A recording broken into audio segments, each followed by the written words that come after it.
Ինչպես Հովհաննես Մկրտիչը ճանաչեց Քրիստոսին։ Երբ որ բոլորը եկան մկրտվելու, վերջում Քրիստոս եկավ մկրտվել, եւ Հովհաննես Մկրտիչը ասաց. ահա սա է գառն Աստծո, որ վերցնում է աշխարհի մեղքը։ Սուրբ Գրիգոր Տաթևացին ասում է Սուրբ Հոգով ճանաչեց, որտեղ ինքը Հովհաննես Մկրտիչն ասում է. նա ում վրա տեսնես, որ Սուրբ Հոգին իջնում է եւ հանգչում է, նա է, որ մկրտում է Սուրբ Հոգով եւ հրով։ Ուրեմն Հովհաննես Մկրտիչը Սուրբ Հոգով տեսավ եւ ճանաչեց Քրիստոսին եւ ասաց. ես մկրտում եմ ձեզ ջրով, ինձանից հետո կգա նա, ով կմկրտի Սուրբ Հոգով եւ հրով։ Նշանը Սուրբ Հոգին էր Քրիստոսին ճանաչելու։ Ճիշտ այդպես էլ մենք իրար ինչպես պետք է ճանաչենք քրիստոնյաներս, Սուրբ Հոգով պետք է ճանաչենք։ Գիտես, այդ լեզուն ոչ ազգություն է ճանաչում, ոչ շփում է, ոչ գույն, ոչ ռասա, ոչ բան չի ճանաչում։ Ես այս բանը օրինակ շատ եմ տեսել։ Այդ աթևանք տարբեր տեսակի, տարբեր լեզուների, տարբեր ազգերի մարդիկ են, չէ՞ գալիս։ Այդ Սուրբ Հոգու ներկայությունը այնքան շատ է աթևի վանքում, այդ հնությունը, սրբությունը,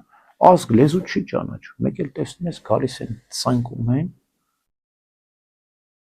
ասենք մենք աղոթք ենք անում, սաղմոս ենք ասում կամ ժամերգություն է, իրանք ոչ մի բան չեն հասկանում բառերը, բայց հասկանում են հոգին։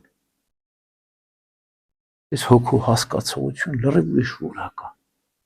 Հասկանում են հնությունը, հասկանում են սրբությունը եւ ծնկում են կամ այդ սաղմոսերգությունը ավելի շատ լռությանը նման, չէ՞։ Երբ որ սաղմոս են ասում, չգիտեմ, դուք երբ որ սաղմոս եք ասում, չեք պատկերացնում, բայց որ հետևում կանգնած մարդիկ պատկերացնում են, թե այդ աղոթասացության մեջ ավելի շատ լռությունն է իշխում, քան թե խոսքը։ Մեր շարականները, մեր երգերը, իրենք ապահովում են հոգու լռություն։ Ոչ թե աղմուկ, ոչ թե աղաղակ, ոչ թե զգացմունք, ոչ թե տեմպ, չէ, չկա, նման բան չկա։ Շարականների երգեցողության, սաղմոս ասացության պատարագի ժամանակ նպատակը հոգևոր լռությունը ապահովելն է, մտքի լռությունը ապահովելն է։ Եվ այս լեզուն, հոգևոր լեզուն,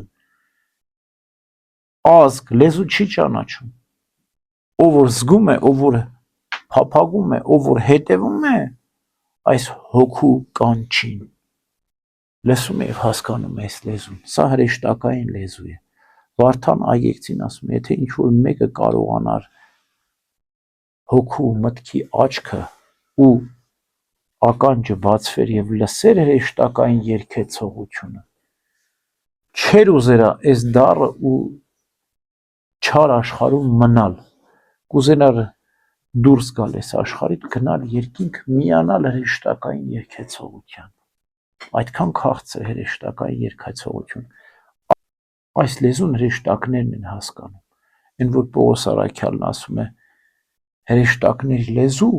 հենց այս լեզուն է, ինքը ոչ բառացի լեզու է, ոչ մտավոր լեզու է, այլ վեր է, թե մտքի եւ թե խոսքից, վեր հրեշտակային շփումը, որը կա եկեղեցում, որը կա սրբատեղիում, հին վանքերում, որը կա աղոթասացության մեջ, կա պատարագի երգեցողության մեջ, կա շարականների մեջ։ Ուրեմն մենք պետք է լսենք այս ձայնը, ինքը ավելի շատ մեզ լռուց։ Մեր շարականները ինչպես են գրվել վանքերի եւ առանձնության լռության մեջ են գրվել, ճգնավորը ծնկել է, աղոթել է Մեսրոպ Մաշտոցը եւ երգել է Հայր բազում Օղոստովանի մարգես, որպես զաննարակ որդի։